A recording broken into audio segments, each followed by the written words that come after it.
Welcome. Today, let's explore how you can disable automatic updates for the Gmail app on your Android device with these updated steps. To begin, open the Google Play Store app on your Android device. Once the Play Store is launched, locate and tap on your profile icon in the top right corner of the screen. This will take you to your profile settings within the Play Store.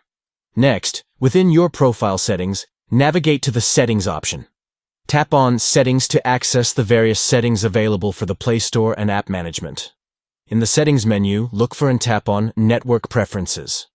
This section allows you to customize your app update preferences based on your network settings.